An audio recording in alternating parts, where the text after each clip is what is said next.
We believe that the best way forward for the region and for the world is a negotiated settlement in which Iran agrees to give up any aspirations to develop a nuclear weapon and ceases its destabilising activity across the region. That has been the long-standing position of successive British governments. President Trump has expressed his disagreement with our decision not to get involved in the initial strikes. But it is my duty to judge what is in Britain's national interest. That is what I've done, and I stand by it.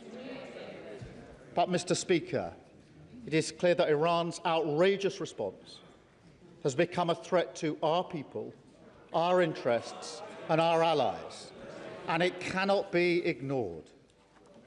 Iran has lashed out across the region.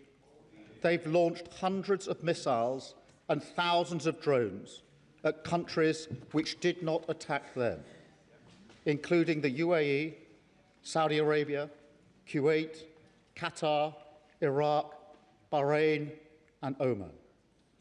And overnight, Hezbollah, Iran's proxy in Lebanon, launched attacks on Israel, seeking to escalate the war. Mr. Speaker, there are an estimated 300,000 British citizens in the regions, residents, families on holiday, and those in transit. Iran has hit airports and hotels where British citizens are staying. It is deeply concerning for the whole House and the whole country. And, Mr. Speaker, our armed forces are also being put at risk by Iran's actions. On Saturday, Iran hit a military base in Bahrain with missiles and drones. There were 300 British personnel on the base, some within a few hundred yards of the strike. Last night, a drone hit RAF Akrotiri in Cyprus. There were no casualties in this strike. Mr. Speaker, it is important for me to say that our bases in Cyprus are not being used by US bombers. The security of our friends and partners in Cyprus is of critical importance. And, Mr. Speaker, I want to be clear. The strike on RAF Akrotiri in Cyprus was not in response to any decision that we have taken. In our assessment,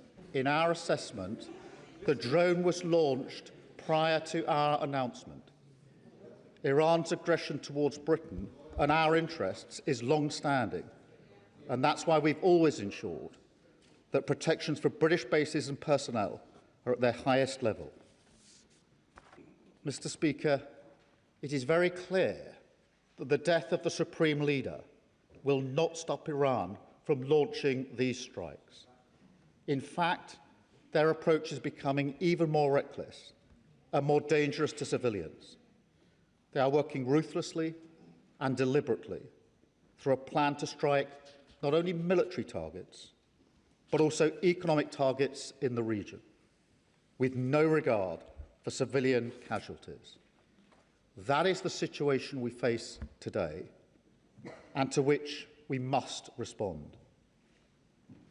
Mr. Speaker, I've been speaking to our Gulf partners over the weekend. They're outraged by Iran's acts, particularly as they played no part in any strikes, and they've asked us to do more to defend them. Moreover, it is my duty, the highest duty of my office, to protect British lives. That is why we put British jets in the air, Typhoons and F-35s, as part of coordinated defensive operations, which have already successfully intercepted Iranian strikes, including, Mr. Speaker, taking out one drone that was heading towards a coalition base in Iraq, housing UK service personnel. I want to pay tribute to our brilliant servicemen and women, putting themselves in harm's way to keep others safe. And I know the whole House will join me in expressing our gratitude and our respect. But, Mr. Speaker, it is simply not possible to shoot down every Iranian missile and every drone after they've been launched. The only way to stop the threat is to destroy the missiles at source, in their storage depots or at the launchers. The US requested permission to use British bases for that specific and limited defensive purpose because they have the capabilities to do so. Yesterday evening, we took the decision to accept that new request in order to prevent Iran firing missiles across the region, killing innocent civilians, putting British lives at risk, and hitting countries that have not been involved. To be clear, the use of British bases is limited to the agreed defensive purposes. We are not joining the US and Israeli offensive strikes. The basis for our decision is the collective self-defence of long-standing friends and allies and protecting British lives. It is in accordance with international law, and we've produced a summary of our legal advice, which clearly sets this out. We will keep the decision under review. Mr. Speaker, we are not joining the strikes, but we will continue our defensive actions in the region. France and Germany are also prepared to enable US action to destroy Iran's capability to fire missiles and drones from source. I've been in close contact with President Macron and Chancellor Merz in recent days, as well as President Trump and leaders across the region to that end. Mr. Speaker, be in no doubt, the regime in Iran is utterly abhorrent. In January, they murdered thousands of their own people, the full horror of which is still hidden from the world. For decades, they have sought to destabilise the region and export terror around the world. Their proxies in Yemen have targeted British ships in the Red Sea. They facilitated Russia's attacks in Ukraine. The regime's tentacles have even reached these shores, posing a direct threat to Iranian dissidents and to the Jewish community. Over the last year alone, Iran has backed more than 20 potentially lethal attacks on UK soil, each of which, Mr. Speaker, we have foiled. So it's clear the Iranian regime must never be allowed to get their hands on nuclear weapons. That remains the primary aim of the United Kingdom and our allies, including the US. And ultimately, this will have to be achieved at the negotiating table. Mr. Speaker, in this dangerous moment, our first thoughts are with our citizens in the region, friends, family members, and constituents. I recognise the deep concern that the situation is causing for those involved and for communities across the country. We're asking all British citizens in the region to register their presence so we can provide the best possible support, and to monitor the Home Office travel advice, which is being regularly updated. Across much of the region, airspace remains closed, and local authorities are advising individuals to shelter in place. The situation on the ground may remain challenging for some time, so we're sending rapid deployment teams to the region to support our British nationals on the ground. And we're in close contact with the travel industry and governments in the region, including with our friends in the UAE, given the concentration of British nationals in that country. And we're looking at all options to support our people.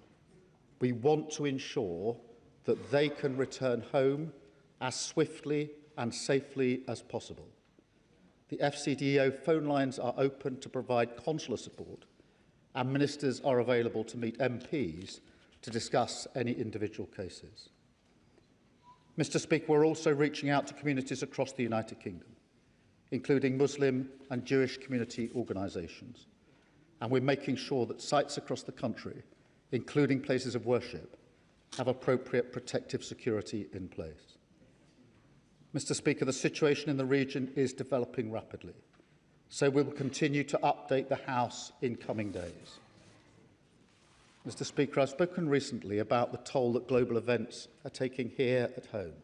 They come crashing into our lives with ever greater frequency, hitting our economy, driving up prices on the supermarket shelves or at the pump, dividing communities, bringing anxiety and fear. That's why how we operate on the world stage matters so much. Mr. Speaker, we all remember the mistakes of Iraq, and we have learned those lessons. Any UK actions must always have a lawful basis and a viable, thought-through plan. I say again, we were not involved in the initial strikes on Iran, and we will not join offensive action now. But in the face of Iran's barrage of missiles and drones, we will protect our people in the region and support the collective self-defence of our allies, because that is our duty to the British people. It is the best way to eliminate the urgent threat, to prevent the situation spiralling further, and support a return to diplomacy.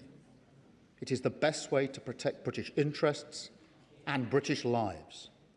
That is what this government is doing, and I commend this statement to the House. Leader of the Opposition, Kemi Bednall.